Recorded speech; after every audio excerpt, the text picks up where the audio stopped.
Welcome to AutoMarket Car Review. My name is Abs, and today we have something very special in store for you. Behind me is a 2022 Mercedes G Wagon. It needs no introduction. It's everywhere. You've seen them on the roads. In fact, if you go out today for a drive in Dubai, you probably spot one on the road. But it is not just popular just in Dubai. It's popular across the world. We want to find out why. Yalla, let's go. Let's roll the intro.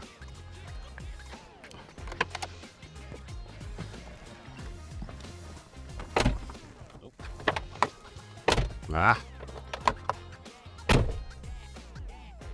do it again.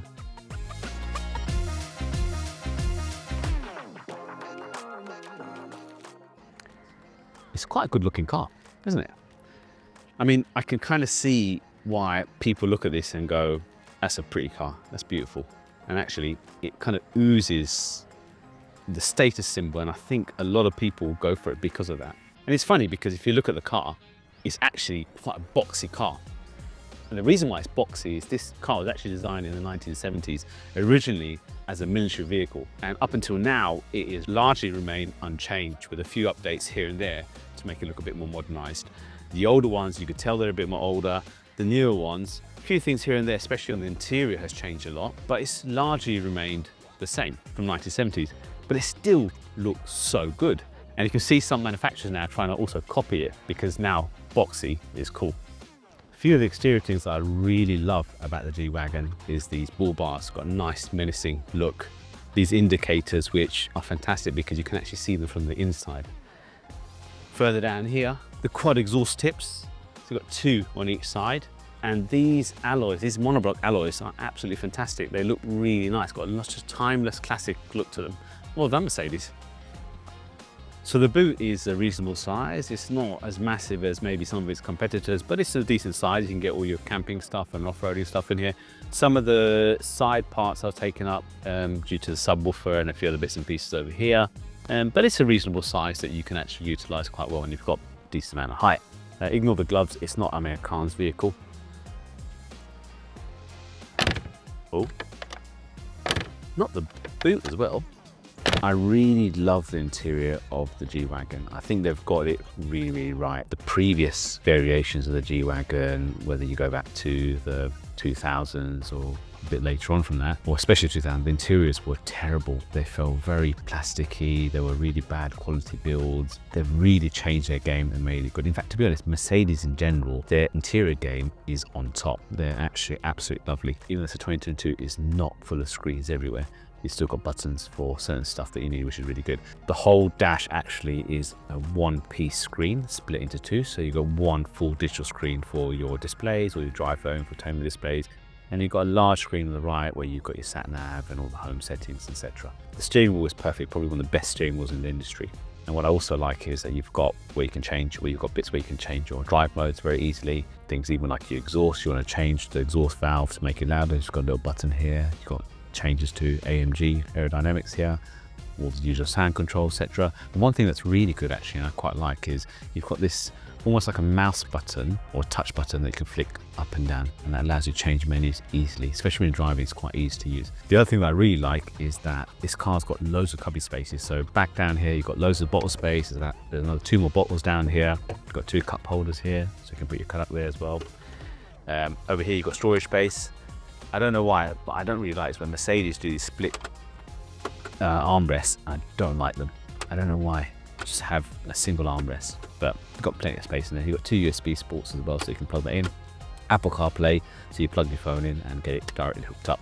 One thing I don't like, and I have no idea why they did this, but there's an absolutely gorgeous IWC clock here, but the clock is all the way down there. In fact, the passenger that I had in the car earlier, when I told them about the clock, they said, you know what, I didn't even know it was there. Other than that, the interior is actually a really nice place to be. You've got a very lush interior with all massage seats, heated seats, cooling seats. One thing, I love the armrest here. I know you see it on Range Rovers and a few other cars. Honestly, I think every single car should have an armrest like this, so you can actually put your arm and rest it nicely there.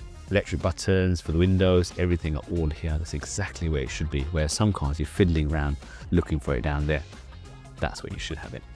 And last but not least, the Burmester sound system is absolutely fantastic. To be honest, considering how much they cost, you expect it to be, but it actually really suits G Wagon well. It looks beautiful as well. As expected, it does have Apple CarPlay, Android Auto as well, and it works really well.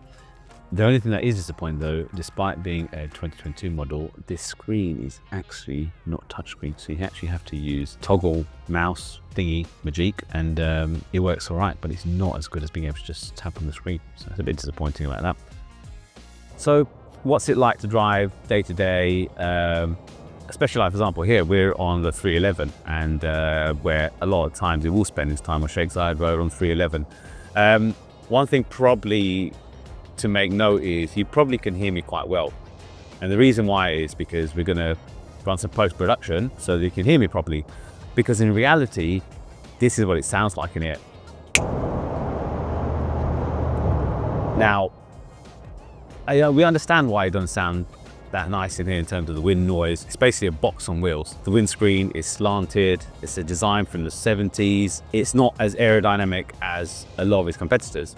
I can kind of see the appeal of this kind of reason why a lot of people buy it, because jumping into a G Wagon is actually quite easy to drive. It's got a lot of big windows, it's got a lot of space, big mirrors, you've got 360 camera. All of this make it a much more easier to drive than many other big competitors that you've got out there, where the windows are a bit more narrow, the A-pillars are massive. With a car like this, you're sitting up higher, you've got nice big open windows everywhere, this side, behind you, everywhere. So you've got loads of good view. And I kind of can see why people hop in there and go, actually, it's quite easy to drive.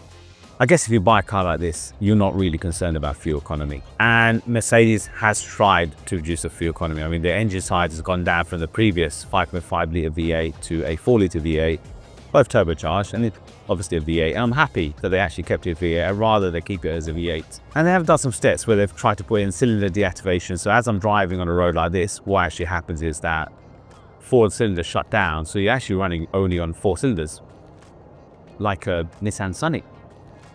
But you can feel it when it's running on the 4 cylinders. And although there's a slight hesitation for switching from the 4 to the 8 cylinder, and to be honest, I don't really understand it, because it doesn't really make much of a difference on fuel economy.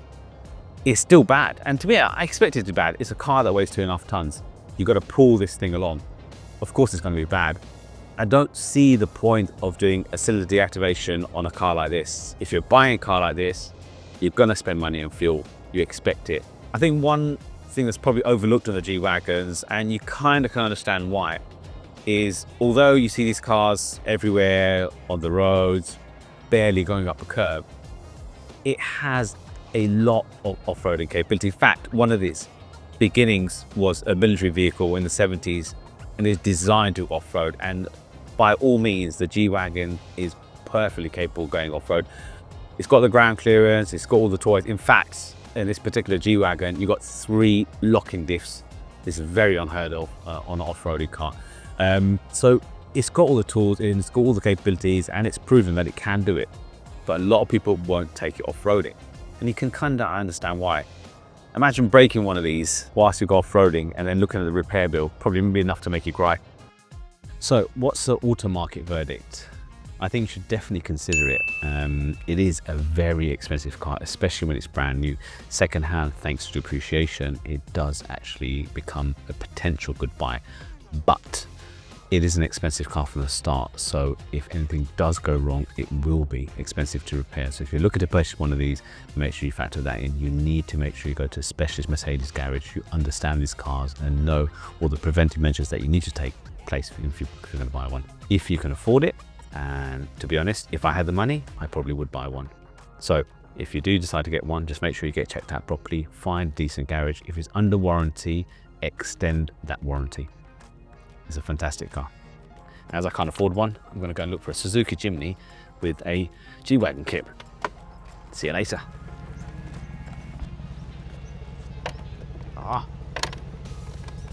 It's door. Really do hope that you're enjoying our short car reviews. Hopefully it's an insight into cars that you're potentially looking to purchase. Please do like, share and comment on our videos, and let us know if there's other cars that you want us to go and see. For now, ciao.